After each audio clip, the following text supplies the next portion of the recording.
scorching afternoon, a packed New York highway. A husband is racing against time, trying to get his pregnant wife to the hospital before it's too late. They are only minutes away. Then out of nowhere, a police car cuts them off. This is not just a traffic stop. This is a collision between arrogance and real dignity. On one side, an officer drunk on power, a man who thinks a badge gives him the right to play God. On the other, a quiet, disciplined man who does not look dangerous at all, until you realize he has spent a lifetime facing pressure, making hard decisions, and knowing exactly when to stay silent and exactly when to bring the truth into the light. One pregnant woman crying out in pain, one husband holding back his fury, and one humiliating moment that will expose years of buried corruption. This is not just a story about injustice. It is a story about character. Because real power is not in the badge, the weapon, or the shouting. Real power is in who you are when the world thinks it can break you. Friends, before we begin, let me know in the comments where you're watching from right now. What city, what state, or what country? And now, let's begin. The heat came off the highway in waves, bending the air above the hood like the road itself was trying to rise up and fight back. Traffic on the Cross Bronx was moving in bursts, 10 yards of motion, 5 seconds of hope, then brake lights again, red and hard and endless. Tractor trailers groaned in the right lane. A box truck with a faded produce logo rattled beside them. Somewhere up ahead, somebody leaned on a horn and kept leaning, as if anger alone could split traffic open. Inside the black civilian SUV, the air conditioning was losing the fight. Elena Washington gripped the passenger side handle so hard her knuckles had gone white under her brown skin. A sheen of sweat clung to her upper lip. Strands of dark hair had come loose from the clip at the back of her neck and stuck there. Her breathing came short now, ragged, uneven, the kind that made a man look twice, even if he didn't know anything about labor. Marcus Washington knew enough to be scared. He kept one hand at the wheel and the other hovering near the console, fingers tense, waiting for the next thing she might need. Water, phone, cloth, prayer, anything. At 42, Marcus had the build of a man who had spent most of his life carrying gear heavier than most men could lift. Thick shoulders, scar along the jawline, forearms dark and roped with muscle. But there was something else in him, something you didn't get from a gym or a rifle range. Restraint, the kind hammered into a person by long years of being the calmest man in the worst room. That calm was thinning. Elena, his voice was low, steady by force. Look at me. She turned toward him slowly, face pinched with pain. How far? She asked. 12 minutes if this lane opens up. That's not what you said 8 minutes ago. He swallowed. I know. Another contraction hit her before she could say more. It grabbed hold of her whole body, her back arched off the seat. A broken sound came out of her throat. Not loud, not theatrical, just raw, human. She clutched at the front of her dress and shut her eyes tight. Marcus's foot eased harder onto the gas as the lane crawled forward. Breathe, he said. Come on, in through your nose. She tried, failed, tried again. I am breathing, she snapped, then winced immediately, voice cracking. I'm trying, Marcus. I know. He glanced at her belly, then at the road, then back at the dashboard clock. 1:17 p.m., too bright outside, too hot, too many people, too much ordinary life happening for a moment that felt like the edge of a cliff. His phone buzzed in the cup holder. He ignored it. Elena pulled her hand from the handle and grabbed his wrist instead. Her fingers were damp and trembling. Something's wrong. The words landed heavier than a gunshot. He looked at her fully now. Why do you say that? She hesitated, breathing hard, then pressed a palm low against her stomach. It feels different. A horn blared behind them.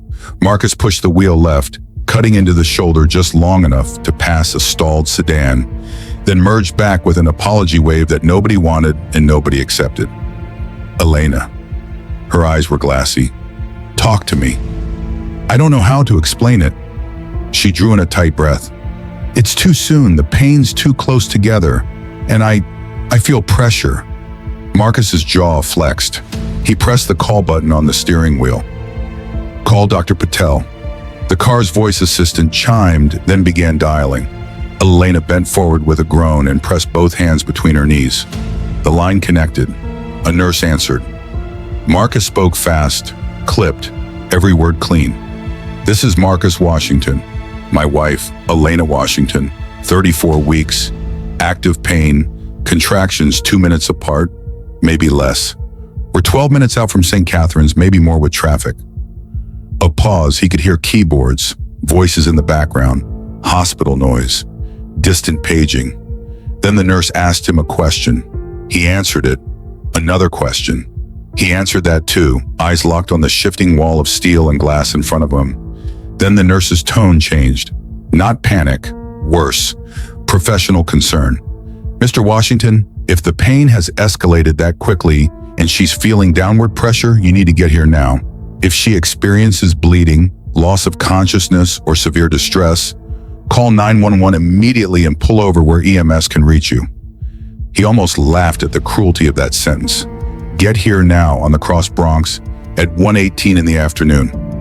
I hear you, and he said. He hung up. Elena looked at him with the kind of fear married people usually try to hide from each other. What did they say? Marcus forced his eyes soft before answering. They said we keep moving. That's not what they said. He didn't answer. Outside, the city flashed past in ugly fragments. Sun-struck concrete barriers, chain-link fences, graffiti layered over older graffiti, weeds growing through cracks in retaining walls, the skeleton of a billboard frame without a face on it. A state trooper shot by in the far lane with lights on, sirens scraping through the hot afternoon like metal dragged across bone. Marcus watched the trooper disappear and made a decision. He flicked on his hazard lights and pulled left again, nosing into the thin channel between lanes, threading the SUV through inches of space. Angry horns erupted immediately. A driver in a delivery van rolled down his window and shouted something lost under the noise. Marcus kept going. Elena, hold on. Her laugh came out like a sup. That's not a very comforting sentence. Best I got. For half a mile it worked. Cars parted just enough. His instincts took over. Timing, spacing, reading movement before it happened. He wasn't driving like a reckless man. He was driving like a man who had spent half his life making hard things look controlled. The hospital exit sign finally appeared 2 overpasses ahead. Then red and blue lights exploded in his rearview mirror.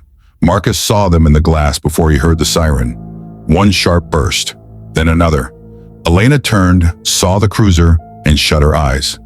No, she whispered. No, no, no. Marcus's hand tightened on the wheel until the leather creaked. The NYPD patrol car came up fast, angled across his rear quarter, then slid ahead and cut in front of him with theatrical force. Tires chirped. A little puff of burnt rubber floated up in the heat. Traffic lurched. Cars around them scattered to avoid the move. Marcus braked hard. Elena cried out and grabbed her belly.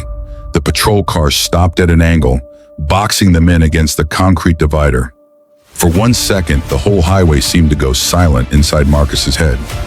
Then everything came rushing back. Horns, engines, heat, Elena's breathing, the ticking hazard lights. Officer Jason Miller stepped out of the cruiser like the road belonged to him. He was broad through the chest, probably late 30s, wearing sunglasses that hid more than the sun. His uniform was crisp in that deliberate way some men wear authority like a costume that needs admiring. His duty belt sat heavy on his hips. One hand rested near it out of habit or performance. Hard to tell which. His partner remained inside the cruiser at first, just a shape behind windshield glare. Miller walked toward Marcus's SUV slowly. Not cautiously, slowly, the way a man walks when he wants you to feel the weight. Marcus rolled the window down halfway before Miller reached the door. "What's the emergency, sir?" Miller asked. There was no concern in it, just a smirk wearing a question. "My wife is in labor," Marcus said. "Severe pain. We're trying to get to St. Catharines." Miller turned his head and looked through the window at Elena, who was bent forward now, eyes squeezed shut, one arm wrapped around herself. Then he looked back at Marcus. "You were driving on the shoulder." "I know. You almost clipped 2 vehicles. My wife needs a hospital." Miller leaned down closer. Marcus caught the smell of coffee gone stale in a paper cup and the sharp chemical bite of aftershave. License and registration. Marcus stared at him for one beat too long. Officer, he said, voice still even, I'll give you whatever you need, but I need you to either escort us or let us through. Miller's mouth twitched. That how this works, he said. You tell me what I need to do? In the passenger seat, Elena let out another sound, a low, helpless moan that could have softened anybody with a pulse. Anybody but this one. Marcus kept his hands visible on the wheel. No, sir, I'm asking you. Miller tapped 2 fingers on the window frame. Step out of the vehicle. Elena jerked her head up. What? My wife cannot be left alone right now, Marcus said. Step out of the vehicle. There it was. No room in it, no thinking. Just a command sharpened for its own sake. Marcus looked past Miller at the hospital exit sign in the distance. So close now it felt insulting. He reached slowly for his wallet, removed his license, and held it out. Miller didn't take it. Out. A horn sounded behind them, long and furious. Drivers were beginning to film. Marcus could see phones raised behind windshields, faces peering from behind glass. Everybody hungry for somebody else's bad day. Elena's breathing had gone shallow. Marcus, he turned to her. I'll be right here. No, don't leave. I'm right here. The words were meant to steady her. They barely steadied him. Marcus opened the door and stepped out into the heat. It hit like a furnace door opening. The asphalt smelled cooked. Exhaust hung low between the lanes. Sunlight flashed hard off chrome and glass until the whole highway felt overexposed, bleached down to glare and noise. Marcus stood tall without trying to, taller than Miller by an inch or two. He wore jeans, boots, a plain charcoal t-shirt stretched across the shoulders. Nothing about him announcing rank or profession or anything else. Just a black man on a highway in New York, standing between a cop and the woman he loved. Miller removed his sunglasses. His eyes traveled up and down Marcus in a way that wasn't inspection. It was judgment. You in a hurry to die today? Miller asked. Marcus said nothing. Miller looked toward the SUV. That's your wife? Yes. She pregnant or just putting on a show? The world narrowed. Marcus didn't move, didn't blink. But something in his face changed. Something old and disciplined and dangerous pressing against the bars of its cage. You need to choose your next words carefully, he said. Miller's smile came easy. Oh, I'm sorry. Did I hurt your feelings? From inside the patrol car, the partner finally stepped out.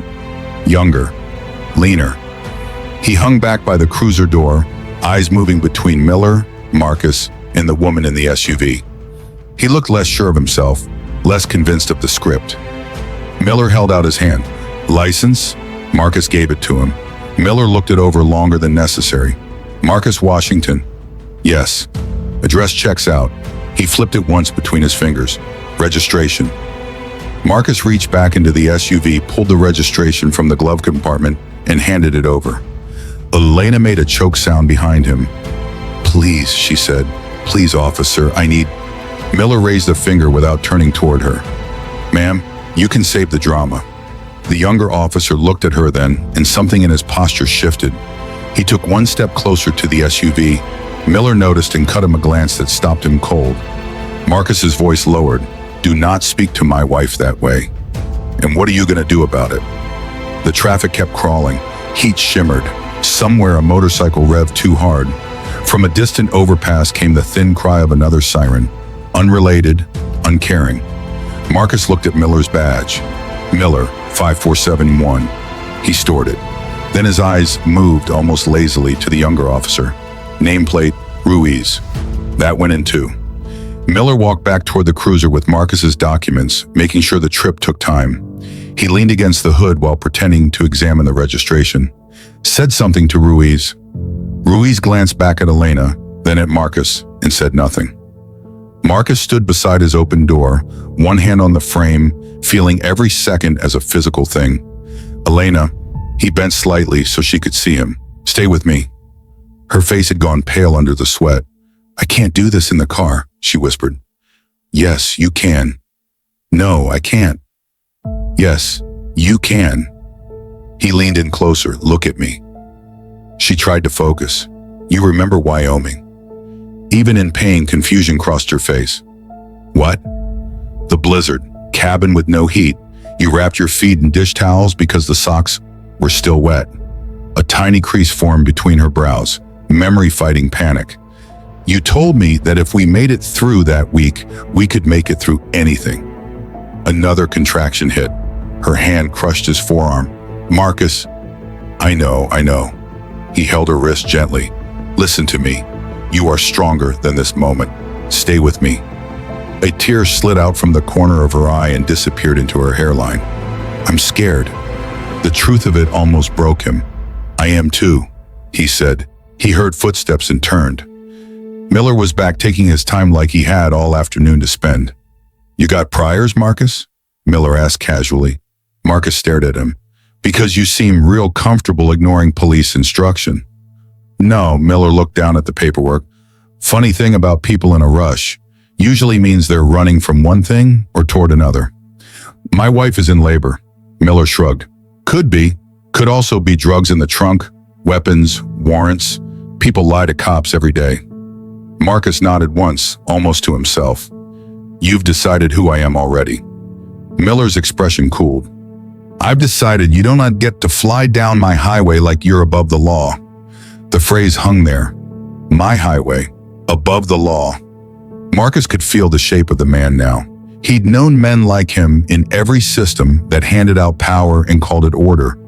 Men who needed disrespect to feel tall. Men who mistook compliance for weakness and calm for surrender. Officer, Marcus said, I am asking you one more time. Call an ambulance. Escort us. Do something useful. Miller took a step closer. Or what? Marcus didn't answer. Miller seemed to enjoy that. He turned slightly so his shadow cut across the open car door. I think maybe, he said loud enough for Elena to hear, your wife can wait while I figure out why you thought you were special enough to endanger everybody else on this road. Elena cried out suddenly, doubling over with both hands on her belly. This time it was different, deeper, more desperate. She sucked in air and then froze. Marcus was at her side instantly. Elena? Her eyes went wide. Marcus? What? I think... She stopped and looked down between her knees. He followed her eyes. A dark stain spread across the seat. Not huge, not normal. The blood left Marcus's face. He slammed his hand against the roof of the SUV. Call an ambulance now. Miller didn't move. Now Marcus did. He turned so fast the younger officer straightened in alarm. Marcus took one hard step toward Miller. Not wild, not reckless, but with the force of a man who had reached the end of asking. I said call an ambulance. Now, Ruiz's hand went halfway to his belt. Miller's posture changed at last, some instinct finally recognizing the temperature in front of him. Back up. Marcus didn't. Miller jabbed a finger toward him. Back up right now or you're going in cuffs. Elena screamed from inside the car. Everything on the highway seemed to stop around that sound. Not the traffic, not the noise, just the human part of it. Drivers looked over. A woman in a rideshare covered her mouth. A man in a pickup lowered his phone, expression changing from curiosity to concern. Ruiz looked into the SUV and said, more to Miller than to Marcus, she needs EMS. Miller kept his eyes on Marcus. I know what she needs. Ruiz hesitated. Then we should call it in. Miller took a full second before answering. That second told Marcus everything. This wasn't confusion. This wasn't caution. This was ego, pure and stupid and cruel. Marcus stepped back from Miller, not because he was beaten, but because Elena needed him more than Miller needed correcting. He reached into the vehicle again, grabbed his phone from the console, and dialed 911 himself. Miller saw the phone. What are you doing? Marcus looked him right in the eye. Your job. The operator answered. Marcus spoke fast, clear, every word clipped by control. Pregnant woman in acute distress, possible preterm labor with bleeding. Cross Bronx Expressway, eastbound, near exit 14, blocked by NYPD patrol vehicle. Immediate ambulance required. Miller's jaw tightened at the words blocked by NYPD patrol vehicle. Good, Marcus thought. Let him hear it. He gave the exact location, vehicle description, wife's condition, stayed calm enough that even Elena, gasping in pain, looked at him like his voice might still hold the world together. The dispatcher confirmed units were en route. Marcus ended the call and put the phone down carefully. Then, as if his hands belonged to someone else, he opened a notes app. Badge 5471, Miller, Ruiz, patrol car number. Time 1:24 p.m. Weather clear, heavy traffic, multiple civilian witnesses. He typed it all with his thumbs while standing beside the woman he loved and the man who had decided her suffering was paperwork. Miller laughed once under his breath. "You think writing things down scares me?" Marcus kept typing. "You have no idea," he said quietly. That answer seemed to irritate Miller more than shouting would have. "What's that supposed to mean?" Marcus slid the phone into his pocket and turned back to Elena. He took a clean towel from the emergency bag in the back seat and pressed it into her hands. "Pressure here. Keep breathing." She was shaking now. "Don't let him stop us again." "I won't." "You promise?" He met her eyes. That was the hard thing about promises made in moments like these. They cost more than language. "I promise." A minute later, the ambulance siren arrived like mercy dragged through static. Heads turned up and down the highway. Cars edged where they could. The EMS unit came up the shoulder, red lights strobing off every surface in sight, until it stopped behind the patrol car in a spray of heat and dust. Two paramedics jumped out, one older woman with gray at her temples and a younger man carrying a trauma bag. They didn't waste motion. One looked through the passenger window and their pace sharpened. "What do we have?" the woman asked. 34 weeks, Marcus said. "Severe contractions, possible bleeding, rapid onset, heavy distress." Elena cried out again. The paramedic nodded. "Ma'am, my name is Denise. We're taking care of you now." Miller tried to step in. She was being transported already. We were in the middle of a stop. Denise cut her eyes at him once. Flat, professional, deadly in its own way. "Well, congratulations," she said. "Your stop just ended." Ruiz looked away to hide something that might have been agreement. The back passenger door was opened. Equipment moved fast. Blood pressure cuff. Questions. Quick checks. Controlled urgency. Marcus stayed close, answering when Elena couldn't. Name, due date, hospital, doctor, allergies. When they began transferring her to the stretcher, Elena grabbed Marcus's shirt with surprising strength. "Come with me. I'm right behind you." "No." He placed his forehead against hers for one brief second, ignoring everybody else on the highway. "Listen to me. They're getting you there faster than I can. I'll be at the hospital before they wheel you in." She searched his face, looking for any crack in it. There wasn't one for her to see. "Okay," she whispered, because pain had taken everything else. They loaded her into the ambulance. The doors shut. For a second, Marcus stood there with the siren lights flickering across his face, breathing exhaust and hot metal, and the coppery edge of fear. Then he watched the ambulance pull away. His wife inside, his child inside her, and between where he stood and where they were going, one arrogant man still in uniform. The highway noise returned in full.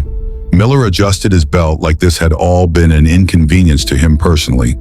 "You still need to answer for reckless driving," he said. Marcus turned slowly. Something had changed in him.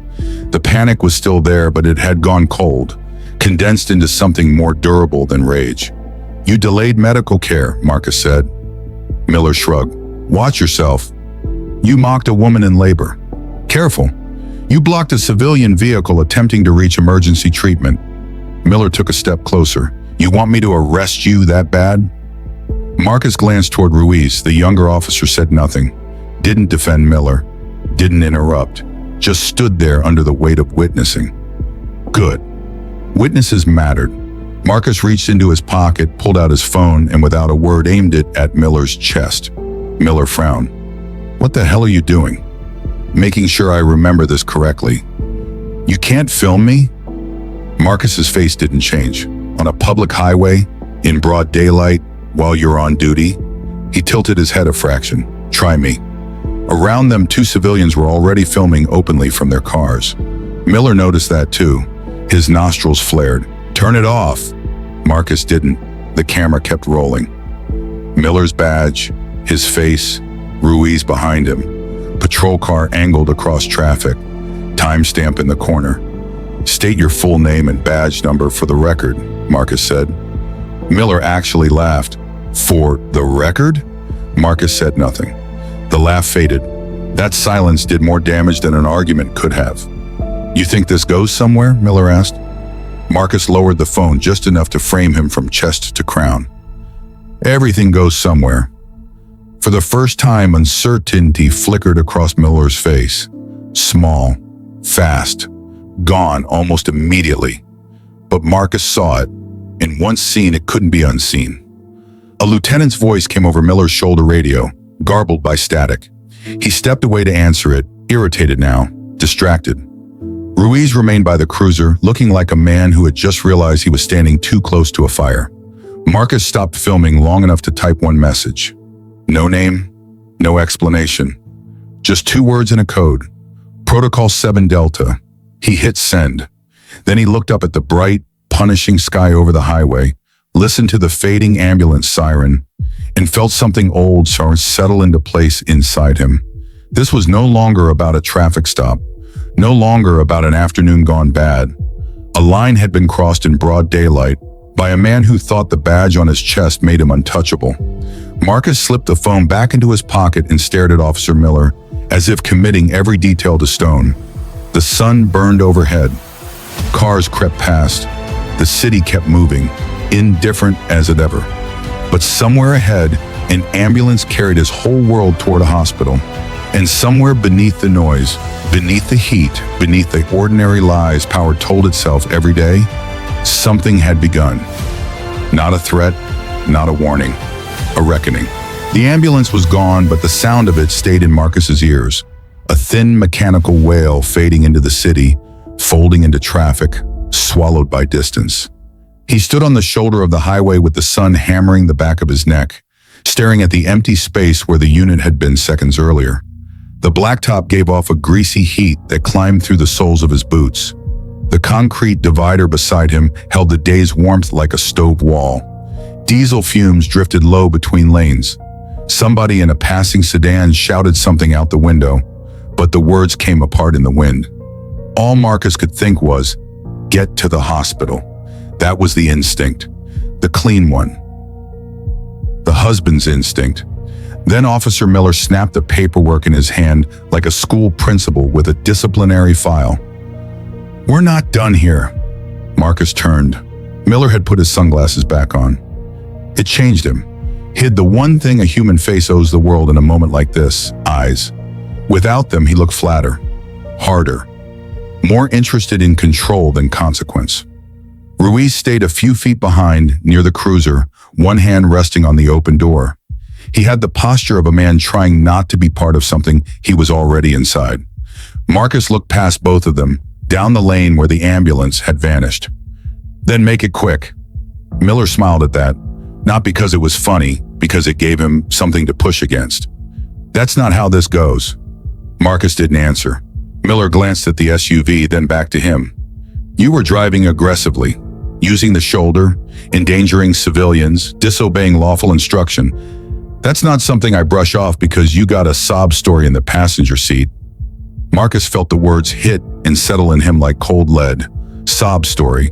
His wife's face flashed in his mind. Sweat-soaked, pale, frightened, reaching for him with blood on the seat beneath her. He kept his voice flat. "She's not a story." Miller took a step closer. "Then maybe you should have thought about that before you decided traffic laws didn't apply to you."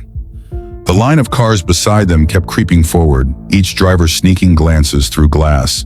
A sanitation truck rolled by slow enough for Marcus to see the driver shaking his head.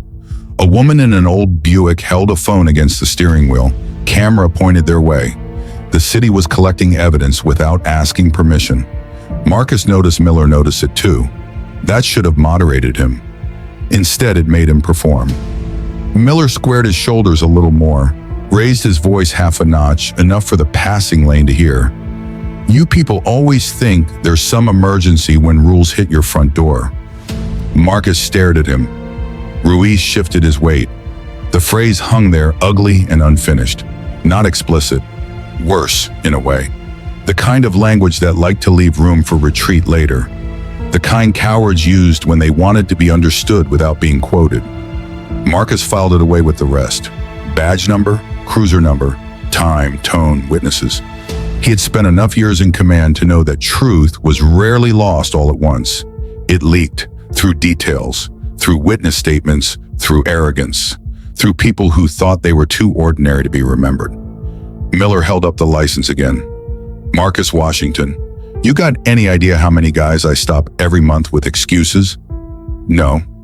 Doctors, pastors, veterans, city workers, all got somewhere important to be. Marcus let him talk. Miller misread that silence the way men like him often did. He stepped in closer, voice lower now, more intimate in its contempt. You know what I think? I think you thought I'd see your wife crying and just wave you through. I think you figured if you stayed calm and respectful enough, I'd back off. Marcus's face didn't move. Miller leaned a little nearer. I don't back off. Ruiz looked away toward traffic. The shoulders shook under the vibration of a passing 18-wheeler. Hot wind slapped Marcus's shirt against his back. Above them, the sky was pitiless and white-blue, the kind of summer glare that made every shadow look mean. Marcus's phone buzzed once in his pocket. The message had gone through. He didn't check for a reply. Miller noticed the vibration. Who you texting? Marcus gave him nothing. That a lawyer? Miller asked. News station? Cousin in city council? Marcus looked at him for one long, level second. Why would any of those make you nervous? Something changed in Miller's jaw. Not much. Enough. He looked down at the paperwork, buying himself a beat. Then he walked a slow circle around the SUV, running his eyes over the tires, rear hatch, dark-tinted windows. He crouched slightly near the back, as if inspecting for damage, or contraband, or a reason to widen the day. Marcus followed him with his eyes, but didn't move. Ruiz finally spoke, quiet and careful. Sergeant. Miller cut him off without looking back. Officer. Ruiz pressed his lips together.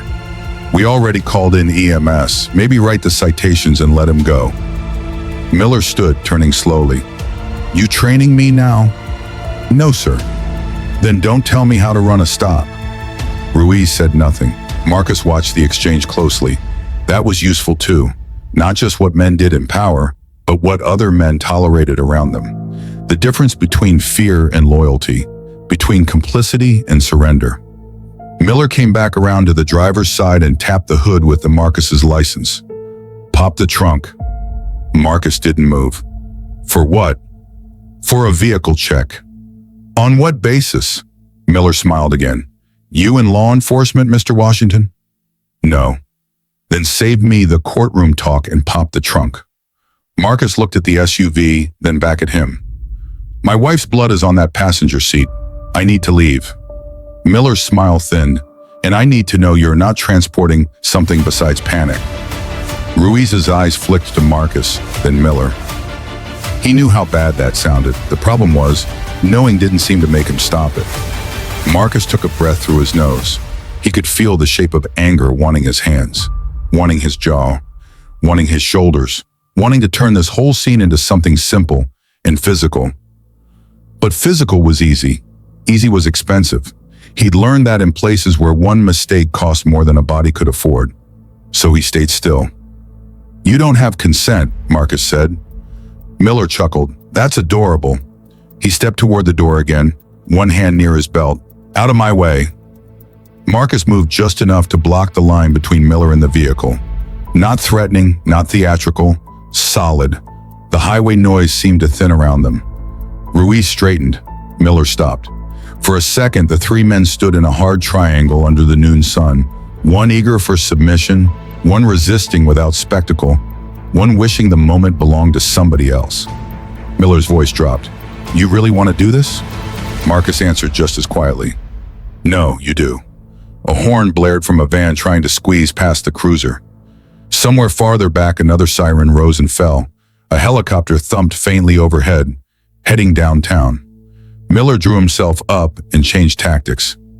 Hands on the hood. Ruiz blinked. Sir. Hands on the hood. Marcus looked at him for a long second. You're making a mistake. Miller's expression sharpened. That's your final answer? Marcus said nothing. Miller nodded once, as if a private conclusion had just been confirmed. Then he reached for Marcus's wrist. Marcus moved before the touch landed. Not fast, not aggressive, just enough to step back and break the contact. But in a scene already poisoned by ego, that was enough. Miller jerked his own hand back like he'd been challenged in front of an audience. His voice came out loud now, bright with authority. Stop resisting. It was such a practiced way that Marcus almost admired the efficiency of it. Ruiz froze. Two drives in the nearest lane leaned halfway out their windows to see better. Marcus kept both hands visible, open at his sides. I'm not resisting. Turn around. I'm not under arrest. You are if I say you are. There it was again, that private kingdom inside the badge, that belief that law flowed from his mood. Marcus looked straight at Miller. What's the charge? Miller took out the cuffs. Something old and cold settled behind Marcus's ribs.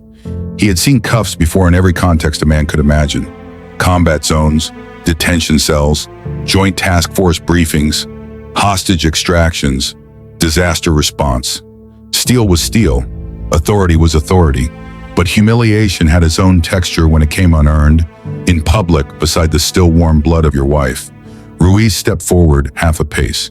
Sir, Officer Miller, maybe... Miller didn't look at him. You want to write the report for this too? That shut him down. Marcus understood Ruiz now. Not brave, not evil, just small at the wrong time. The kind of man institutions fed on. Miller raised the cuffs slightly. Turn around. Marcus thought about the hospital, about Elena being wheeled through automatic doors under fluorescent lights, about a nurse asking where her husband was, about her looking toward the hallway between contractions and not seeing him. That image made the decision. He stepped back once more and reached slowly into his pocket. Ruiz's hand flew to his belt. Miller stiffened. Hands where I can see them. Marcus ignored him and drew out his phone. Miller barked, I said. Marcus lifted the screen. On it was a lock screen photo of Elena at 7 months, standing in their kitchen in socks, laughing at something outside the frame. One hand under her belly, sunlight from the window catching the side of her face. Marcus looked at the photo once. Only once. Then he slid to messages and opened the thread. Still no reply. Not surprising. The people he texted moved when the signal mattered, not when it was acknowledged. Miller mistook the act for defiance and snatched at the phone. Marcus pulled it back just enough. That was the moment Miller lost the room. Not legally, not officially, humanly. A man trying to grab a husband's phone after delaying aid to a bleeding pregnant woman on the side of a public highway. Even the drivers creeping by could see what kind of story they were watching now. A woman in an SUV shouted through her open window, "Let him go!" Another voice from somewhere behind her, "Yo, his wife just left in an ambulance." Miller spun toward traffic. "Keep moving." Phones rose higher. Marcus watched the color climb Miller's neck above the collar. Good. The first crack in these men was never conscience. It was embarrassment. Miller turned back, breathing through his nose. Put the phone down. Marcus locked the screen and slid the phone away. I'm going to the hospital. Miller stepped in close enough that Marcus could smell the coffee on him again, old and bitter in the heat. You're going when I say you're going. Marcus's voice stayed low. Your whole career is hanging by a thread you can't see. Miller smiled like a man hearing a joke, but it wasn't a comfortable smile now. That's supposed to impress me? No. What then? A courtesy. Ruiz looked between them, unsettled. Miller laughed once, but the sound came shorter this time. You know what your problem is? You think being calm makes you dangerous. Marcus looked at him with a tired kind of pity. No, he said. Experience makes me dangerous. Calm keeps you breathing. Ruiz's head turned sharply. That line landed, not as a threat exactly, as a fact, which made it worse. Miller heard it too. He straightened, trying to regain height that had never been his. You threatening an officer? Marcus didn't even blink. I'm describing a situation. Traffic kept sliding past in slow metallic increments. The sun glared off Miller's sunglasses, turning his eyes back into mirrors. Sweat darkened Ruiz's undershirt under the collar. A city bus rumbled by in the outer lane, passengers pressed to the windows, all of them looking. Nobody in that audience knew who Marcus really was. That was the point. Miller looked him over again. Plain shirt, jeans, civilian SUV, black man, middle-aged, self-controlled. Probably filed him in the familiar drawer, successful enough to be irritating, respectful enough to be manageable, too urgent to be strategic. He had no idea he was standing across from a man trained to gather pressure without leaking a drop of it. Marcus reached into the SUV slowly and took a slim leather notebook from the center console. Miller frowned. What now? Marcus flipped it open. On one page were neatly ruled columns in dark ink, dates, times, observations. The kind of small field notebook some men carried out of habit and some carried because habit had once kept them alive. He uncapped a pen. Miller actually laughed. You writing me a diary entry? Marcus wrote without looking up. 1:31 p.m. Officer Miller attempted to escalate to detention after EMS departure. Officer Ruiz verbally suggested release. Miller refused. Civilian witnesses present. The scratch of the pen sounded unnaturally loud to Marcus, maybe because everything else in him had gone quiet. State your command again, Miller said mockingly. Marcus kept writing. Need me to spell my name for you? Still writing, the silence worked better than insults ever could. Miller's voice kept searching for purchase and finding none. He looked to Ruiz as if expecting backup energy, but Ruiz gave him only a pinched, unreadable expression. Finally, Miller leaned forward and read over Marcus's shoulder. Marcus let him. The man's face changed as he saw his own name fixed to paper, exact and plain. Not because a note itself mattered, because men like him understood records, understood paper, understood that the world became harder to lie about the second somebody disciplined enough started preserving it. Miller reached for the notebook. Marcus closed it before the fingers landed. You touch me again without cause, Marcus said, and that becomes another entry. Ruiz exhaled slowly. Miller stared at Marcus for a long second, recalculating. He changed tactics again. He took a citation booklet from his chest pocket and flipped it open with exaggerated calm. Fine, you want process? Let's do process. He began writing, reckless driving, shoulder usage, failure to comply. Marcus could see the boxes being checked with quick, punitive strokes. Sign here when I'm done, Miller said. Marcus folded the notebook and slid it away. No. Miller glanced up. Excuse me? I said no. You refusing to sign? Yes, Miller smirked. Then we add that too. Marcus almost corrected him, almost explained that signing wasn't admission, merely acknowledgement, but there was no point educating a man who understood procedure only as a weapon. So he let him keep his little theater. The minutes dragged. Marcus checked his watch. Every second felt stolen from a room he should already be in. He pictured Elena under fluorescent lights again, her wedding band pressed into the rail of a hospital bed, the cold smell of antiseptic, the rustle of paper sheets, the machine tones, her asking somebody if he was coming. His hand tightened once at his side, not enough for anyone but him to notice. Miller finished writing and ripped the top sheet loose. Here. Marcus looked at the citation but didn't take it immediately. Miller shook it once. Take it. Marcus took the paper. Then he looked at the bottom. Badge number printed. Unit ID, time to name. Location. A gift. He folded it once and tucked it into his back pocket. Miller held out the pen. Sign. Marcus looked at the line, then back at him. I'm declining. You think that does something? Marcus gave him the same answer he'd given before, but this time there was iron in it. Everything does something. Miller's jaw flexed again. He tore off a refusal notation, scribbled something, then tucked the booklet away.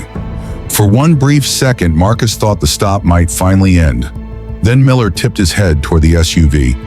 Before you go, I want to look in the back. Ruiz shut his eyes for half a heartbeat. Marcus almost smiled. There it was, the addiction underneath it all. He had not gotten enough submission, enough delay, enough proof that the other man's time belonged to him. Marcus opened the rear passenger door himself.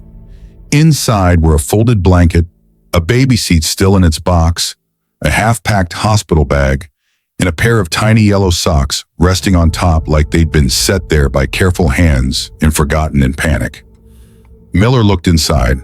Something in his expression nearly turned. Not guilt, not yet. Just the brief discomfort of reality coming too close to the lie. He saw the bottle of water rolling on the floor mat, the prenatal folder from the clinic, the edge of a sonogram printout sticking from the bag's side pocket. A life, ordinary and intimate, and utterly incompatible with the suspicion he'd been enjoying. Ruiz saw it too. The younger officer looked at the socks and then away. Miller straightened. "Close it," Marcus did. Miller stepped back, one hand on his belt. "You can go." No apology, no urgency, no human correction for the damage already done. Just permission, dispensed like rationed water. Marcus stood there for 1 second longer than necessary, reading the man in front of him, locking the face in deeper. The cadence, the posture, the smell, the ease with which cruelty had occupied him. Then Marcus reached into his pocket again. Miller tensed. "What now?" Marcus lifted the phone and opened the camera. Not video this time, a still shot. Click. Miller flinched forward. "Did you just take my picture?" Marcus took another, one with the cruiser, one with Ruiz in frame, one with the angle of the traffic stop and the hospital exit sign visible in the background. Click, click. Miller stepped toward him, furious now. "Delete those," Marcus lowered the phone. "No. That is police property. It's a public scene. You don't get to document me like I'm a criminal." Marcus looked at him for one long beat. Then he said very softly, "That depends." The words hit harder than shouting would have. Ruiz actually looked at Miller then, not as a superior, but as a man suddenly exposed to daylight.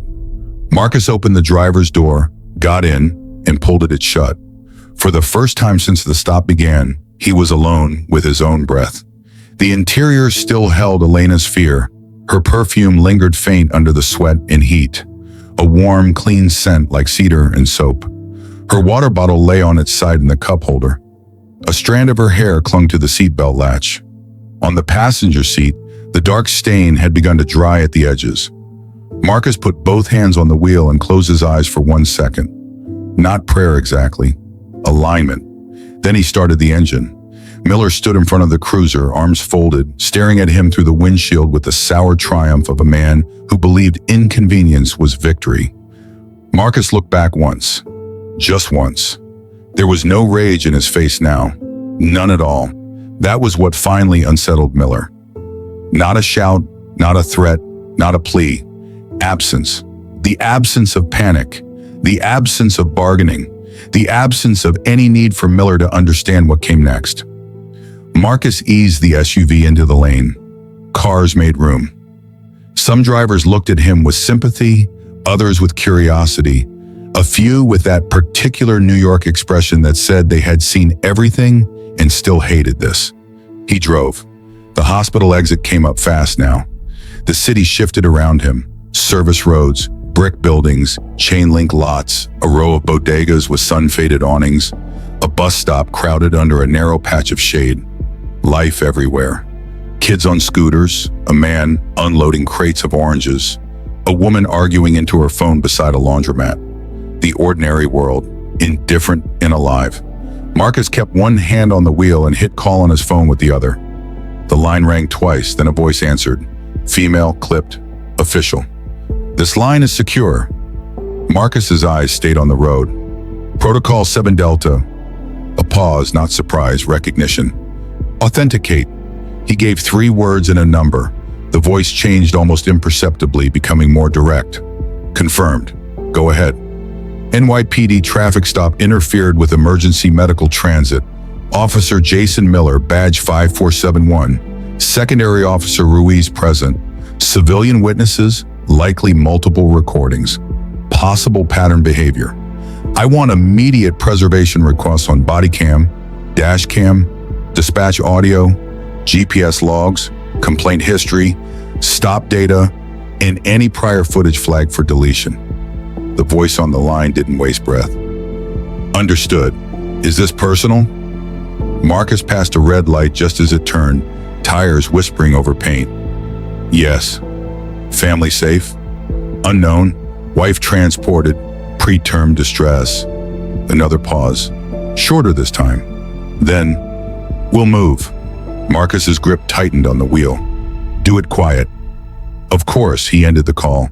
A second later, another message came in from a different contact. Received. Hold all local communication. Do not disclose status. Marcus set the phone down. The hospital entrance appeared ahead. Glass, steel, reflected sky, a line of cars dropping off patients at the curb.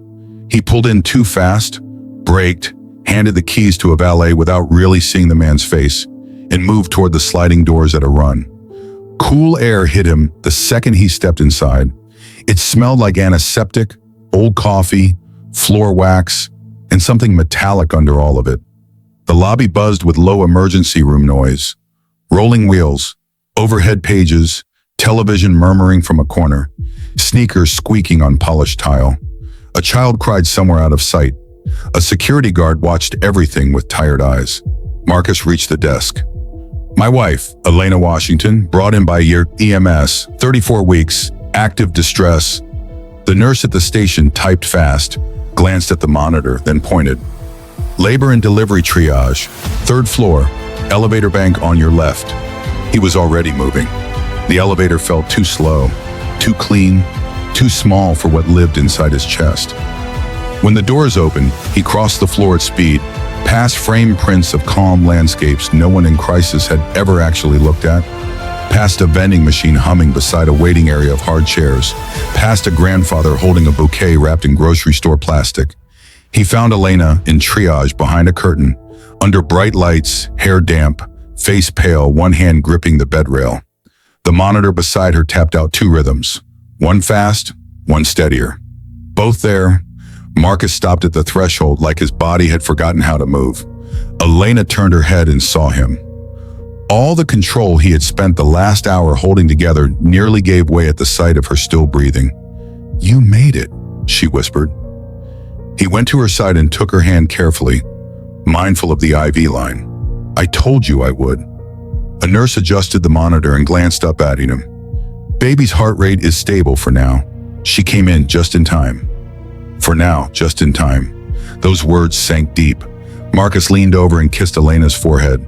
Her skin was cool with sweat. They're checking everything, he said. She studied his face. Married people knew where to look first. What happened? Marcus pulled the curtain a little farther close. The fluorescent light flattened the world around them, but his voice stayed low.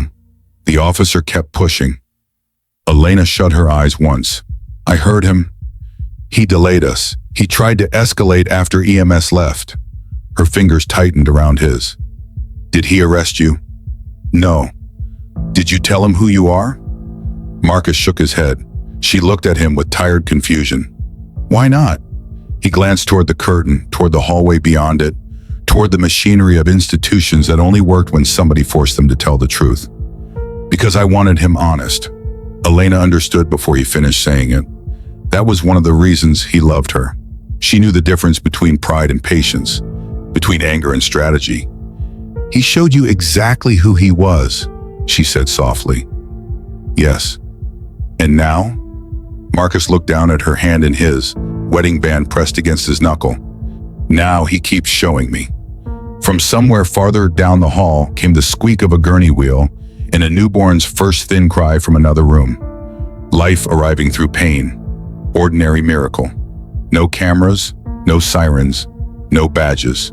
Marcus stood there in the washed-out hospital light, his wife alive, his child still fighting forward, and felt the next shape of the story locking into place. On the highway, Miller had thought delay was dominance. He had mistaken silence for weakness. He had mistaken patience for defeat. He had mistaken a civilian car for a powerless man. That mistake was still alive, but not for long. Marcus slipped his phone from his pocket and looked once at the photos. Miller, Ruiz, cruiser angle, exit sign, timestamp. Then he opened the thread where the code message sat and watched 3 new replies appear, one after another. Preservation request active. Pulling prior complaints. Needs 6 years? Marcus typed back with one thumb. All of it. He locked the screen. Then he sat beside Elena's bed, still in his highway dust and sweat, and listened to the monitor speak in measured beeps while outside the room, somewhere beyond those walls, systems were beginning to turn. Quietly, precisely. And for Officer Miller, who still believed the worst part of his day had already happened, the silence ahead was about to become the most dangerous sound in the world. Night gathered against the hospital windows long before Marcus noticed the sun was gone. The labor wing had its own weather. No clocks on the walls, light that never softened, air cold enough to dry your throat, floors polished to a dull shine that reflected passing shoes and rolling wheels. Every few minutes, some machine somewhere announced a change in somebody's life with a tone. One sharp beep, a steady pulse, a low warning hum. The whole floor lived in a state between exhaustion and revelation. Marcus sat in a molded plastic chair beside Elena's bed, elbows on his knees, yawned, hands clasped so tightly the knuckles looked carved from dark wood. The adrenaline from the highway had burned down, leaving behind something steadier. Not peace, not close, precision. Elena had finally stopped shaking. An IV fed clear fluid into her arm. Monitors tracked the baby in the contraction pattern that had terrified them both an hour ago. The attending physician, Dr. Patel, had explained the situation in clipped, careful sentences. Acute stress response, preterm labor scare, bleeding but controlled, mother stable, baby stable for now. They were keeping her overnight under observation. There was a chance labor could be slowed. A chance. A man learned to love that word when life stopped offering guarantees. Elena was resting now, eyes half closed, not quite asleep. The hard lines of pain had eased from her face, replaced by the drained stillness of someone whose body had spent too much too fast. In the dimmed corner light, she looked younger and older at the same time. Marcus watched the rise and fall of her chest as if the rhythm itself were instruction. She opened her eyes without moving her head. You're staring. I know. Am I dying? No. Then blink once in a while. A faint smile touched his mouth. The first one since the highway. It vanished almost immediately, but she saw it. That's better, she murmured. He reached over and adjusted the blanket near her shoulder. You need anything? Sleep, probably. Her voice was rough. A new city, maybe a country with fewer uniforms. He looked toward the window. Beyond the glass, the Bronx had become a field of scattered lights. Red taillights, yellow windows, neon signs. Life flattened into distance. Working on one of those. She studied him for a second. You've started already. It wasn't a question. Marcus didn't answer right away. On the rolling bedside tray sat his phone, screen dark, beside a paper cup gone cold with stale coffee. He had made calls from the hallway while Elena was being assessed. Short calls, measured language, no wasted emotion. The kind of conversations that didn't sound important unless you knew what happened after men like him hung up. Elena exhaled and looked at the ceiling. How bad? Bad enough. That means very bad. He leaned back in the chair. It means I'm not treating this like a bad afternoon. Her eyes came back to him. Marcus. He knew that tone, wife tone, not fear, not scolding. The one that asked for the truth upon the controlled version. He delayed medical care, Marcus said. Mocked you, tried to turn it into an arrest, blocked the route, ignored his own partner when the partner told him EMS was needed. He paused. Men like that don't begin with one day. Elena stared at him in silence. He could almost hear what she was thinking because he was thinking it too. If Miller had done that to them, who else had he done it to them? A nurse entered to check vitals, soft-footed and efficient. She moved with the calm of someone who'd seen panic all day and had no interest in feeding it. Blood pressure, monitor glance, gentle questions. Elena answered in a tired whisper. Marcus stepped back automatically, making room. Years of command had taught him when to occupy space and when to clear it. The nurse smiled before leaving. Baby looks good tonight. Tonight, another word with limits. When the curtain settled closed again, Marcus stood and walked into the hallway. The corridor was quieter at this hour, families slumped in chairs. A vending machine glowed against one wall, bright and lonely. Down near the elevators, a janitor moved a mop in slow arcs under the fluorescent lights. The smell of disinfectant sat over everything, clean and merciless. Marcus stopped near the window at the end of the hall and took out his phone. 3 secure threads waited for him. The first was from a federal contact in an oversight office that officially did one thing and unofficially noticed many others. Preservation requests submitted. NYPD body cam and dash cam retention triggered. Dispatch audio flagged. Initial resistance from local records. Pushing through. The second was from a digital forensics specialist Marcus had once worked beside during a joint task force operation in Virginia. The man had the gift of sounding bored while dismantling people's lies. Vehicle telematics from patrol unit likely recoverable if not scrubbed. Need incident number. Any footage from civilians? The third thread came from an old Army intelligence warrant officer named Harlan Reed, retired on paper, employed by reality in other ways. Pulled open source complaint references on Miller. 3 public complaints in 4 years.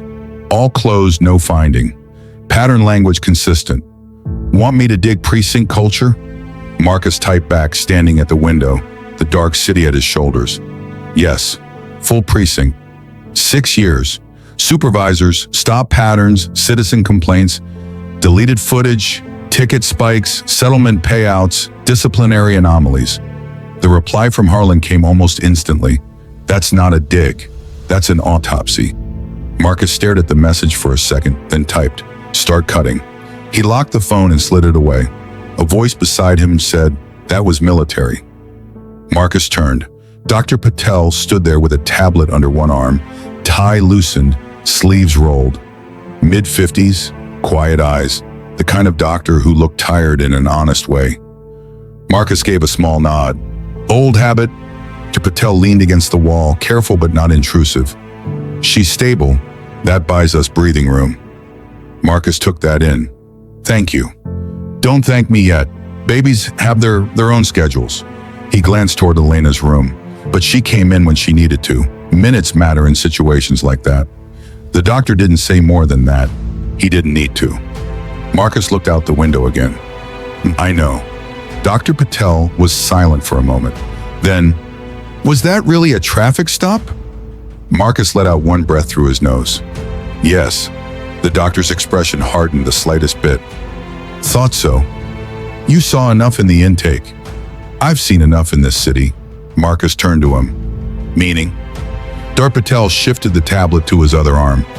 "Meaning stress doesn't show up with the uniform on it, but it leaves fingerprints. Sometimes people come in hurt, and the injury starts before the injury." He gave Marcus a look that said he knew how far to go and no farther. "Whatever happened out there, don't let anyone rewrite it." Marcus held his gaze. "I won't." The doctor nodded once and moved on down the corridor. Marcus stood alone again. Don't let anyone rewrite it. That was the whole game, really. Not just in policing, in war, in politics, in families, in every institution that learned how to survive by replacing truth with paperwork. He went back into Elena's room. She was awake again, watching him. "What did the doctor say?"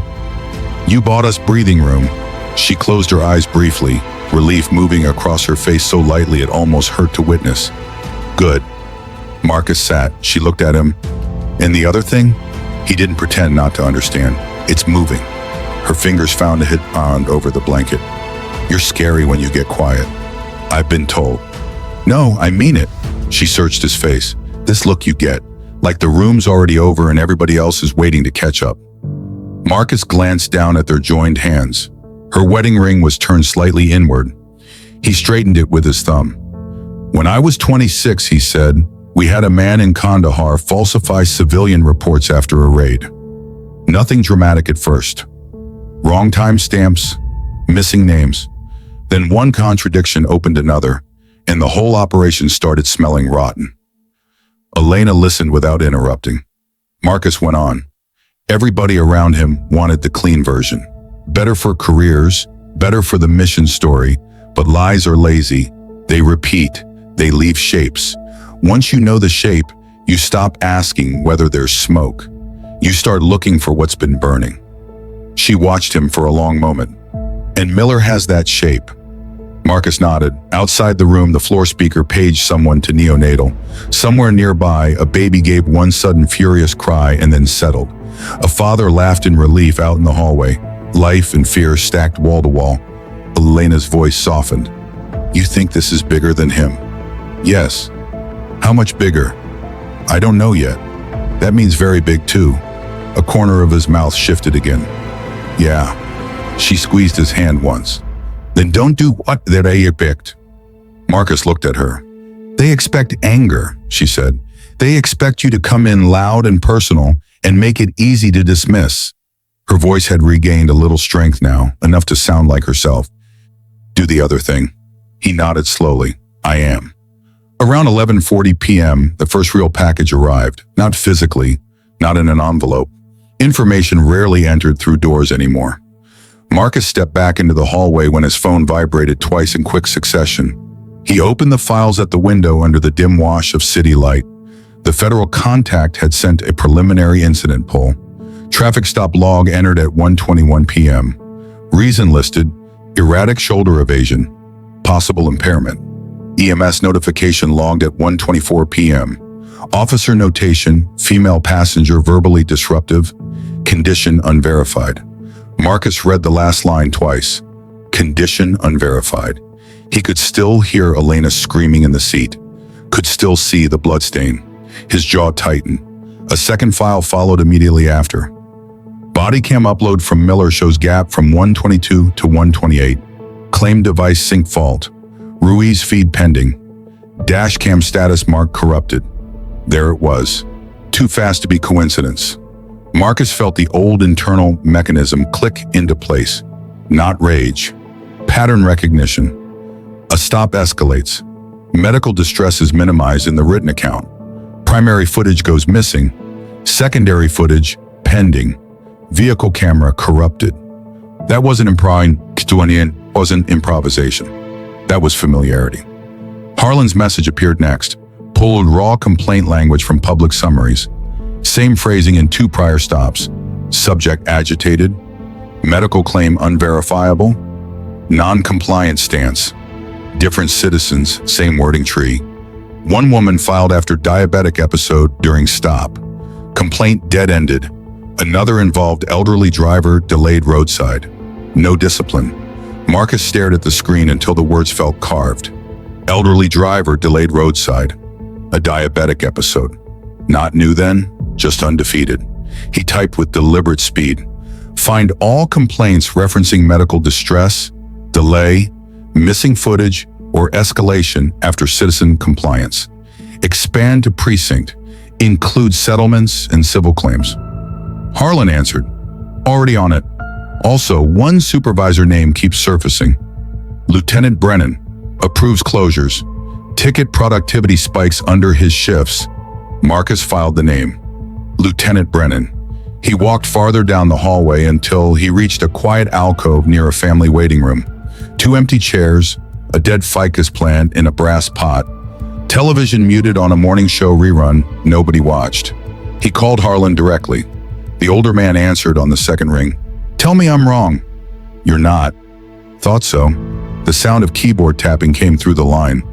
This precinct's dirty in a very boring way. Marcus leaned against the wall. Meaning? Meaning not movie dirty, not suitcases of cash and rooftop meetings. It's administrative rot. Quotas that officially don't exist but functionally do. Pressure for stop numbers. Revenue pressure. Repeat complaint language. Supervisor scrubbing patterns by isolating incidents. More keyboard taps. That kind of corruption survives because it looks like paperwork. Marcus listened. Harlan continued. Your boy Miller's not a mastermind. He's an eager believer. Decorated because he produces. Praised because he doesn't hesitate. That's often worse. You got his history? Enough to interest a federal review. Commendations heavy on proactive traffic interdiction. Civilian complaints consistently dismissed. One internal note buried in an HR attachment. Body-worn camera compliance refresher recommended. Nothing formal. Body cam problem. Looks like a recurring one. Marcus looked through the waiting room window into the dark glass beyond. seeing only his own reflection. Broad shoulders, tired face, hospital hallway, civilian clothes, a man between worlds. What about Ruiz? Junior, 3 years on, clean enough so far. That can mean innocent or underdeveloped. Marcus let that sit, innocent or underdeveloped. Can you preserve Ruiz before they teach him amnesia? Harlan made a low sound, trying. But if the culture's as bad as it smells, he'll get a hallway conversation before sunrise. Marcus understood. Institutions didn't just destroy records. They rehearsed memory. Move faster, he said, already faster than comfortable. They ended the call. When Marcus returned to Elena's room, she was awake again, propped slightly higher by a nurse who had adjusted her pillows. The monitor gave off its steady miniature heartbeat sounds. It was strange how quickly a machine's rhythm could become holy. You look worse, Elena said. That's encouraging. I mean sharper. She studied him. What did you find? Marcus pulled the chair closer and sat. He logged possible impairment. Her face changed. What? He wrote that shoulder use may have been impairment-related. I was screaming. I know. I told him I needed a hospital. I know. Her mouth trembled once in disbelief, then said hard. So he's lying already? Yes. She stared at the blanket over her stomach. Why would a person do that? Marcus looked at her for a long second before answering. Because if the truth gets written down, the next part gets harder. She absorbed that quietly. Then, in the footage, he didn't sugarcoat it. Missing. Lena let out a tired laugh with no humor in it. Of course, Ruiz may still have some. May. She turned her head and looked toward the window where the city lights blinked through the glass. Do you remember my Uncle Theo? Marcus nodded. Queens, retired transit. He used to say corruption wasn't the shark, it was the water. She shut her eyes briefly. You don't always see it because everybody's already swimming in it. Marcus looked at her. That sounds like Theo. He also stole napkins from diners and thought fruitcake was a conspiracy. Her eyes opened again. But he was right sometimes. Marcus sat with that. Corruption wasn't the shark, it was the water. At 12:18 a.m., another secure file landed. This one was from the forensics contact. Recovered partial dispatch mirror before local overwrite completed. Unit 317 requested discretionary stop continuation after mention of labor claim. Supervisor response. Use your judgment if seen secure. No priority medical flag entered by officer. Marcus read it twice, then a third time. Use your judgment if seen secure. That was how systems protected themselves, through sentences flexible enough to survive inquiry. No direct order to mistreat, no explicit denial of aid, just enough room for a coward to do what he already wanted. He sent the clip to Harlan and to the federal contact. Then he made a fourth call. This one was to a civilian oversight attorney he knew from a veteran legal defense board in D.C., a woman named Andrea Cole who had once dismantled an entire municipal discipline panel using nothing but payroll records and patience. She answered sounding wide awake in a way successful attorneys often did after midnight. Marcus, I need structure. You always call with poetry. He ignored that. Local precinct, traffic unit culture, complaint suppression, missing footage, medical delay during stop. I need likely failure points. Andrea was quiet for a second. Personal? Yes. Understood. Papers shuffled on her end. Failure points are always the same. First, officers align language. Second, supervisors narrow scope to one incident. Third, city council tries to price it instead of exposing it. Fourth, the public sees one bad apple because nobody charts the orchard. Marcus almost smiled despite himself. You still talk like that in court? I charge extra when I'm lyrical. Her voice sharpened. What do you have? He gave her the outline. Not everything. Enough. By the time he finished, the attorney had switched into full analysis mode. You need chain preservation, cross-incident comparison, in a public moment they can't localize into paperwork. Quiet investigation first, public pressure second, in that order. Marcus leaned his head once against the wall. That's where I'm going. Good. Don't reveal your standing yet. I haven't. Even better. Let them keep underestimating the civilian husband. That version of you is doing useful work. He thanked her and ended the call. Then he stood in the empty alcove for nearly a minute without moving. He thought about the phrase civilian husband. That was exactly what Miller had seen. A man in a t-shirt with a pregnant wife, no visible badge, no visible institution behind him. Somebody to delay, somebody to teach, somebody whose urgency could be stepped on because nobody important would notice. Marcus had spent enough years in rooms full of decorated men to know that titles change people less than exposure did. Strip away witness, accountability, consequence. Most systems eventually showed you what they really worshipped. Numbers, optics, hierarchy, fear dressed as order. He returned to Elena again. This time she was asleep for real, mouth slightly parted, one hand over the blanket near her belly. The room was dim except for the monitor glow and a low wall light. Marcus sat and let the silence settle. He should have rested. Instead, he opened a legal pad from the room's cabinet and began to write. Not emotions, not vengeance. Timeline. 1:17 p.m., worsening distress. 1:18 p.m., nurse call. 1:21 p.m., stop logged. 1:24 p.m., EMS requested. 1:24 to 1:28, missing body cam window. Passenger condition, unverified. Possible impairment, false pretext. Supervisor permissive response. Prior complaints with mirrored language. Medical distress pattern. Deleted or corrupted footage pattern. Lieutenant Brennan appears repeatedly. He wrote in block capitals, each line clean and spare. Years in command had taught him that chaos loved vagueness. Writing was how you denied it oxygen. At the bottom of the page, he wrote one more line and underlined it once. This is a system that counts on people being too tired to finish the fight. He sat back and looked at the sentence.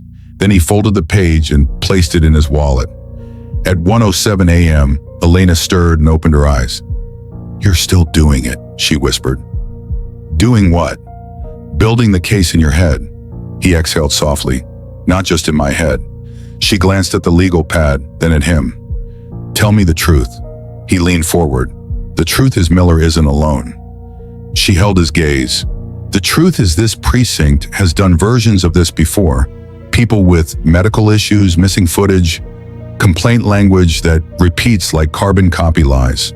Supervisor cover, maybe quotas, maybe pressure, maybe performance awards tied to harassment dressed up as initiative." Elena absorbed the words slowly through fatigue. "And the truth," Marcus said, "is they picked the wrong day." That got the faintest flicker of something in her eyes. Not joy, not exactly comfort, recognition. "Because of who you are?" He thought about that. Then he shook his head. "No, because of who they were when nobody forced them to behave." She looked at him for a long moment. "That's colder. It's cleaner." She turned her face slightly toward him on the pillow. "What happens next?" Marcus looked at the dark window, at their reflections suspended over the city lights. A woman in a hospital bed, a husband in roadside clothes. No medals, no flags, no audience. Just truth, still raw. "Next," he said, "I find out how many people they've done this to." Her fingers found his wrist lightly. And then? He thought of Miller on that highway, sunglasses on, hand near his belt, using the word drama for a woman in labor. He thought of the commendations, the dismissed complaints, the missing minutes of footage, Lieutenant Brennan's careful phrasing, the way Ruiz had almost spoken and then chosen safety. Then he looked back at Elena. "Then I make sure they can't hide inside each other anymore." Outside the room, the night shift kept moving. Shoes, wheels, whispered updates, somebody laughing too loudly from relief, somebody else crying quietly behind another curtain. The whole hospital breathing in layers. And in that small room with his wife alone and his child still holding on, Marcus felt the final shape of the thing emerge. This wasn't revenge. Revenge was hot. This was audit, exposure, revelation. A shadow investigations spreading through wires and records and archived lies, moving faster than the men who thought they had time to coordinate their story. Around 1:26 a.m., his phone lit up one last time for the night. A new file, internal awards program, Traffic Enforcement Excellence Ceremony. Friday, 6:00 p.m., Midtown Precinct Hall. Honorees include Officer Jason Miller. Presentation by Lieutenant Brennan. Marcus stared at the screen until the fluorescent room seemed to go a shade quieter. Award ceremony. Of course. That was the way of it. Men were often congratulated at the exact moment the truth was about to reach them.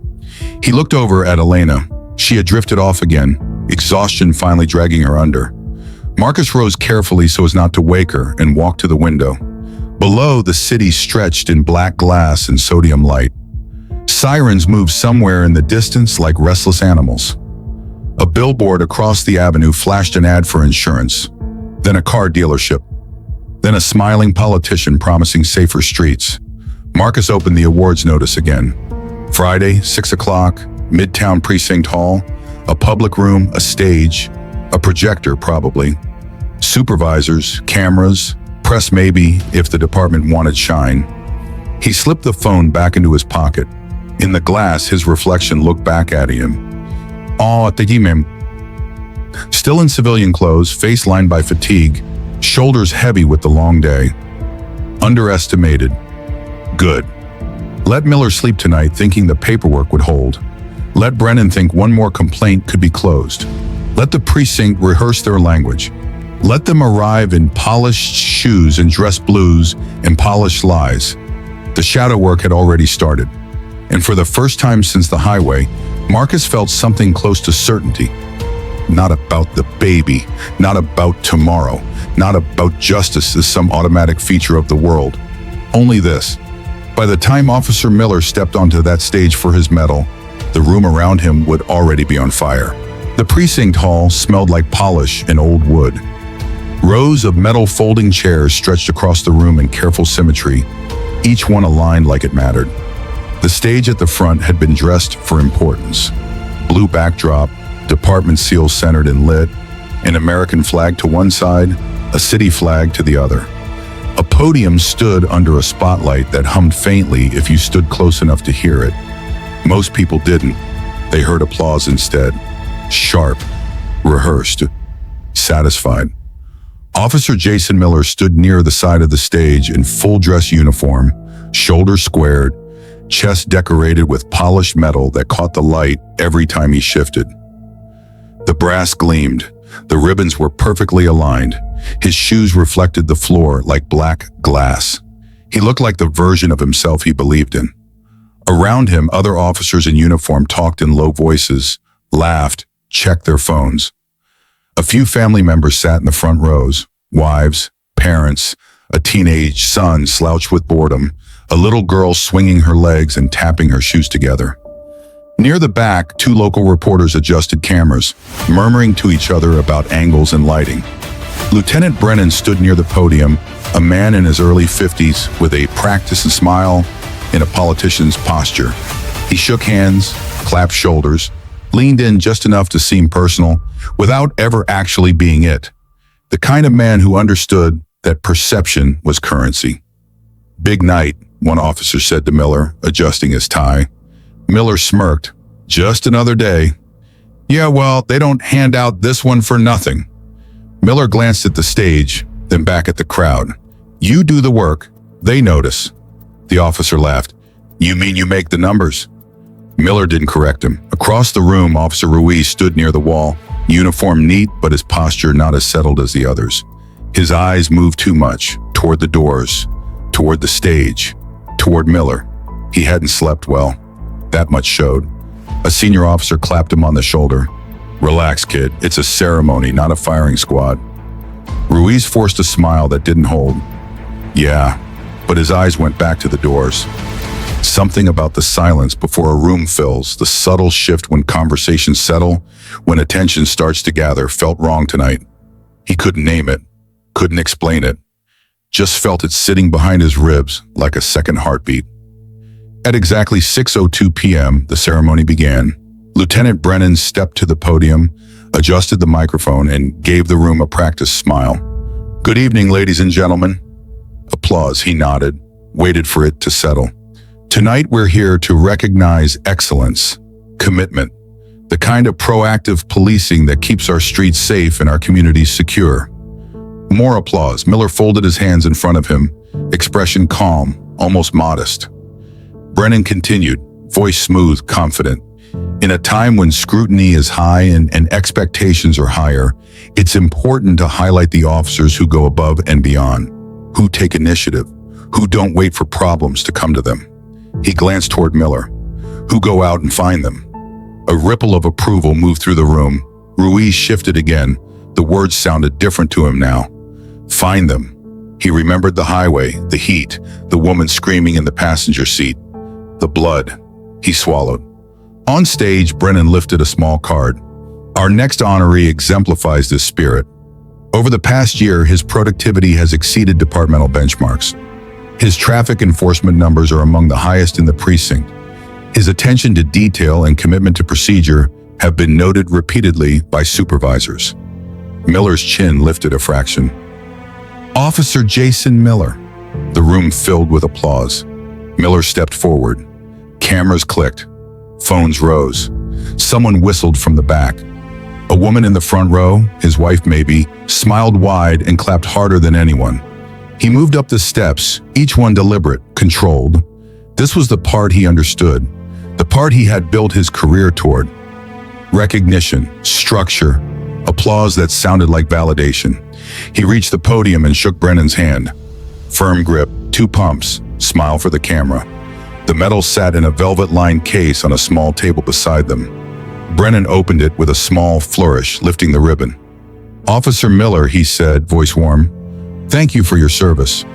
Miller inclined his head slightly, and then the back doors opened. It wasn't loud, no crash, no dramatic entrance, just the soft push of heavy doors and the subtle shift of air that followed. But in a room tuned to ceremony, even small disruptions carried weight. A few heads turned, then more. Then the room began to quiet in patches, applause fading unevenly as attention pulled backward. Ruiz saw him first. He knew before his brain caught up. The man from the highway. Same build, same stillness, but not the same man. Marcus Washington stepped into the room in full dress uniform. Deep blue coat pressed to perfection, rows of ribbons and medals that didn't need explanation. Silver insignia catching the stage light even from the back. Shoulders squared not by effort, but by habit earned over decades. The room shifted, not loudly, but undeniably. Even the reporters lowered their cameras for a second, recalibrating. Because people knew, not always by rank, not always by detail, but by presence. Marcus didn't hurry. He walked down the center aisle with measured steps, boots quiet against the polished floor. His face was composed, unreadable. No anger, no performance, just purpose. Brennan's smile faltered for the first time. Miller turned slightly at the disturbance, irritation already forming. Then he saw him. Recognition didn't hit all at once. It crept in, from confusion to familiarity to something colder. The highway, the man, the eyes, but the uniform. The room felt smaller suddenly. Marcus stopped at the front of the aisle just short of the stage. For a moment, no one spoke. Then Brennan found his voice. Sir. He stepped forward, forcing composure. This is a scheduled ceremony. If you could... Marcus didn't look at him. His eyes stayed on Miller. Then, calmly, he stepped onto the stage. No one stopped him. That was the thing about authority when it was real. It didn't need to announce itself. It rearranged the room without asking. Brennan hesitated, then moved aside slightly, instinct overriding protocol. Miller stood frozen, the medal still in Brennan's hand between them. Up close now, the differences were undeniable. Miller's uniform was immaculate. Marcus's was something else. Worn not in the fabric, but in the weight it carried. Years, decisions, consequences. Marcus stopped a few feet from him. Silence spread through the hall like ink in water. Then Marcus spoke. His voice wasn't loud. It didn't need to be. Officer Miller. Miller swallowed. His mouth opened, then closed. He glanced at Brennan, at the crowd, at the cameras now rising again. Sir, he said finally, forcing the word into place. Marcus's gaze didn't shift. Do you recognize me? A long second. Too long. Miller's eyes flickered. Yes, sir. Where from? Miller hesitated. The room leaned in without moving. "The highway," he said. "Earlier today." Marcus nodded once. "Correct." He turned slightly, not away, but enough to include the room now. "Earlier today, on the Cross Bronx Expressway, my wife was in acute medical distress." A murmur moved through the crowd. Small, contained. Marcus continued. "She was 34 weeks pregnant, experiencing severe contractions. Bleeding." The word landed heavy. Bleeding. Even Brennan shifted. Marcus looked back at Miller. "You initiated a traffic stop." Miller's throat worked. "Yes, sir." "You delayed our transit." "I was conducting." "You delayed medical care." Miller's voice tightened. "I was following procedure." Marcus stepped closer. Not aggressive. Final. "You mocked her condition." Silence. "You referred to her pain as drama." A ripple went through the audience. Somewhere in the front row, someone stopped clapping entirely. Miller's face had gone pale under the stage lights. Sir, I didn't." "You attempted to escalate to detention after EMS arrived." "You logged her condition as unverified." That one hit like a hammer. Brennan stepped forward slightly. "Sir, perhaps this isn't the appropriate." Marcus turned his head, just enough to acknowledge him. "Lieutenant Brennan." The name froze him. Marcus's voice stayed even. "I suggest you listen." Brennan stopped moving. Marcus faced the room fully now. Cameras were up, phones recording, every eye fixed. "This officer," Marcus said, "stands here tonight to receive a commendation for excellence." He let the word sit. Then he reached into his pocket and removed a small device. A phone, he connected it to the projector cable already waiting beside the podium. The technician near the stage hesitated. Marcus didn't look at him. "Display." Something in his tone made compliance automatic. The screen behind them flickered, then lit up. First image. The highway, captured from a civilian angle. Shaky. Real. Miller's patrol car blocking the lane. Marcus's SUV pinned. Voices in the background. A woman crying. Second clip. Audio clearer. Elena's voice. "Please, I need a hospital." Miller's voice, unmistakable. "You can save the drama." A collective intake of breath, not loud but unified. Miller's head snapped toward the screen. "No," he muttered. Marcus didn't stop. Third clip, Miller speaking. "Step out of the vehicle." Elena crying again, Marcus's voice controlled. "My wife needs medical attention." Miller's reply.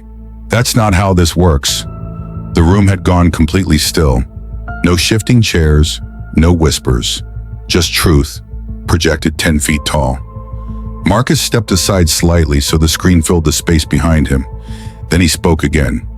Body camera footage from this incident was reported as corrupted. He paused.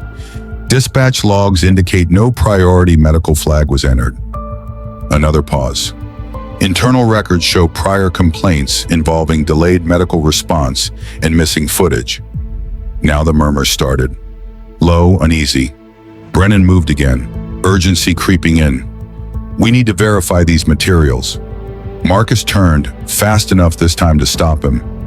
"They've been verified." A beat. 6 years worth. The room shifted again. Not curiosity now, concern. Real. Marcus looked at the audience, families, officers, civilians. This is not one incident. He let that settle. This is a pattern. Miller took a step back, just one. But it was enough. The metal in Brennan's hand felt suddenly absurd. Marcus faced him again. "You asked me on that highway," he said quietly, "if I thought I was above the law." Miller said nothing. Marcus took one final step closer, close enough that only the front rows could hear the next line clearly, but the room felt it anyway. "I don't need to be." A beat. The law is about to catch up. As if on cue, the back doors opened again, this time louder, deliberate. 2 men and a woman in federal attire entered, badges visible, expressions neutral. They moved with purpose. No rush, no hesitation. Straight down the aisle, the room parted instinctively. Phones lifted higher, cameras turned.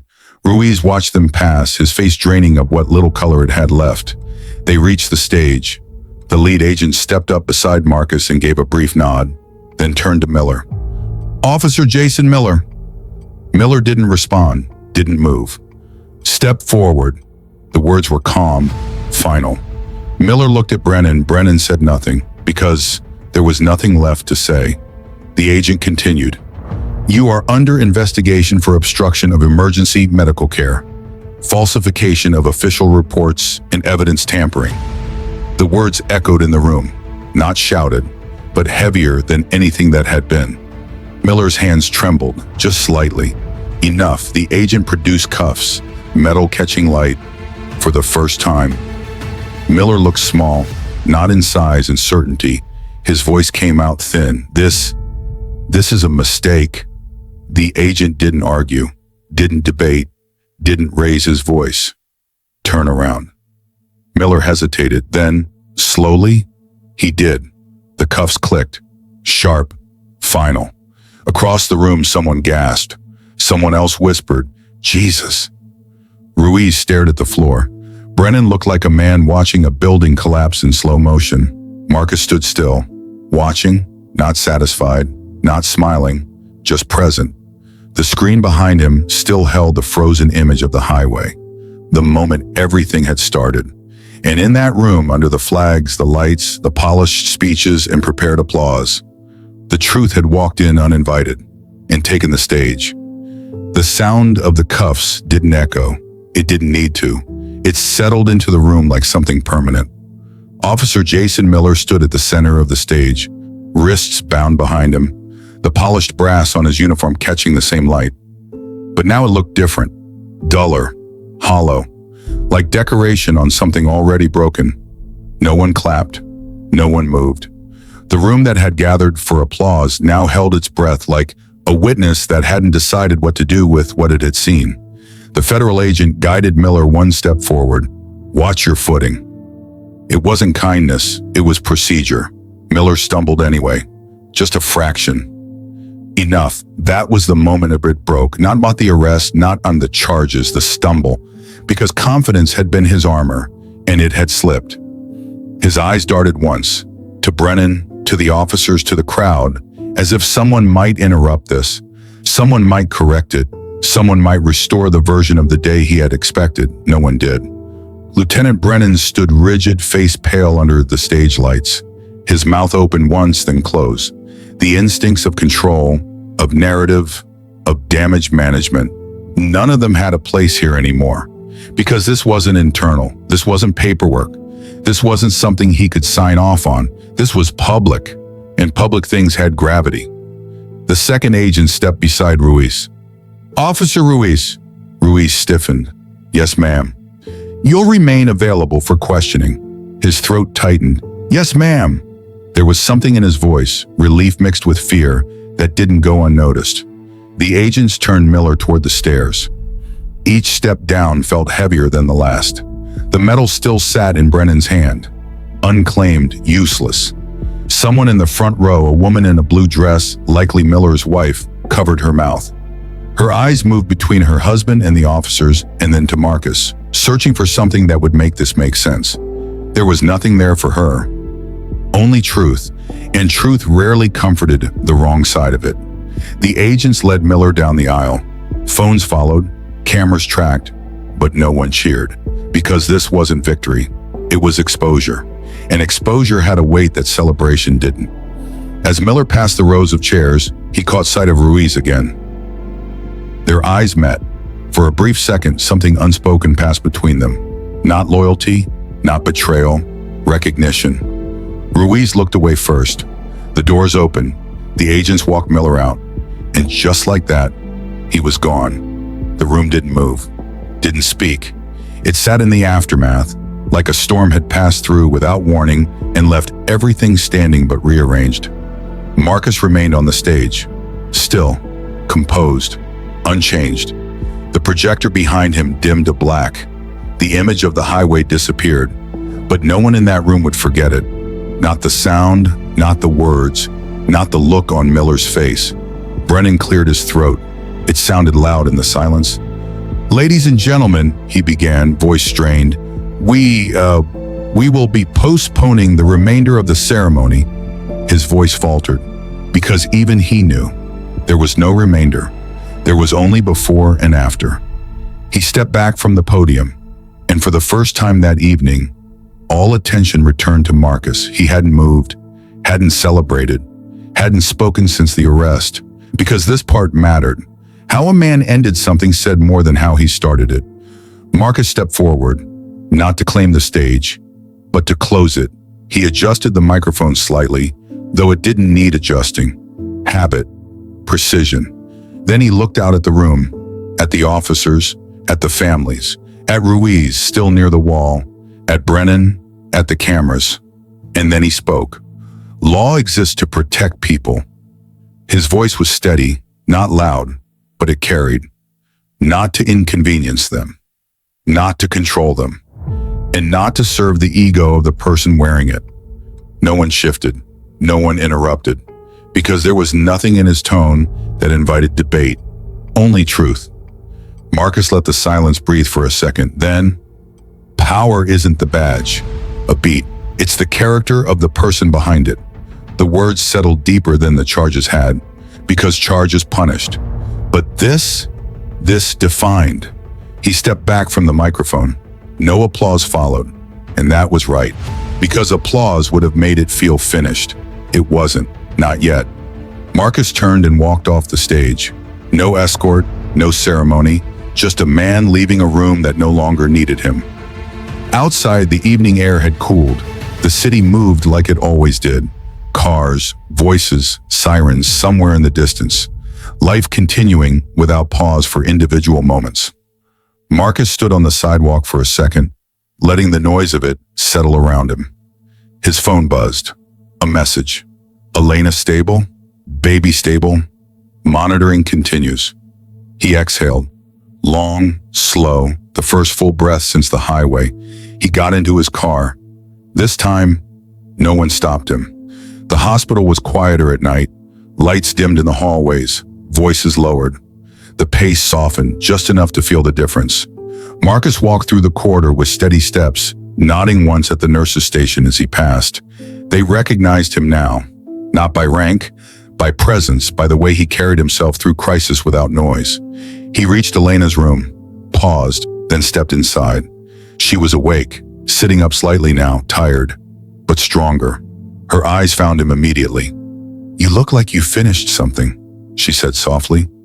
Marcus closed the door behind him. "I did." She studied his face, not searching, reading. "How did it go?" He walked to her side, took her hand.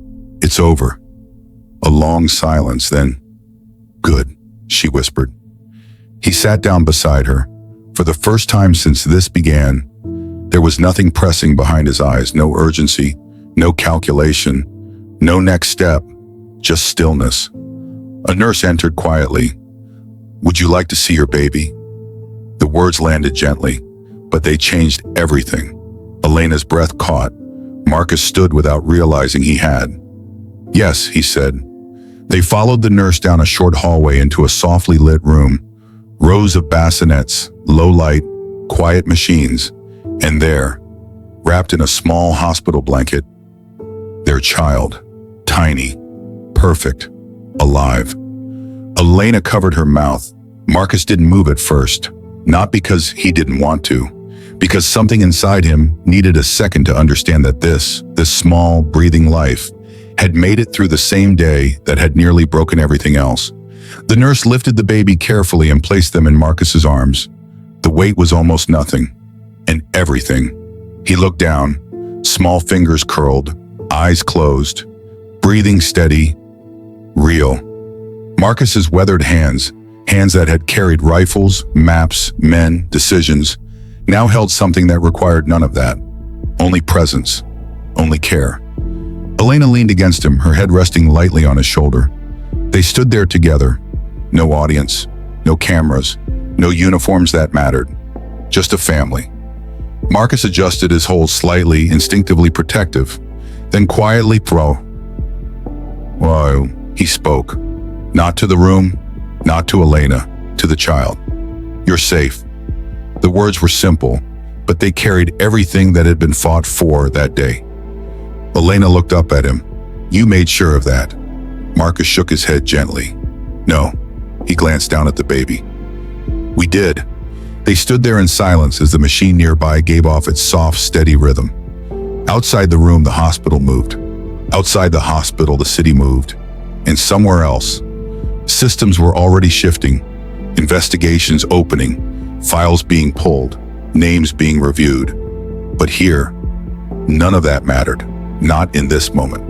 Marcus stepped out onto the hospital balcony later that night, the baby now asleep in Elena's arms inside.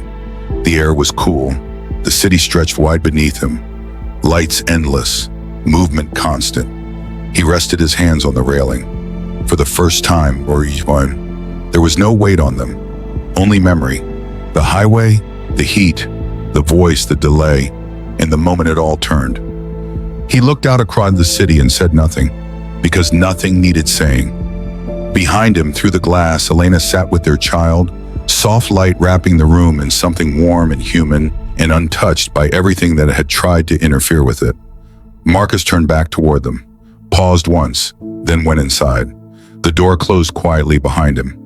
On-screen message: "True power isn't in the badge, it's in the character."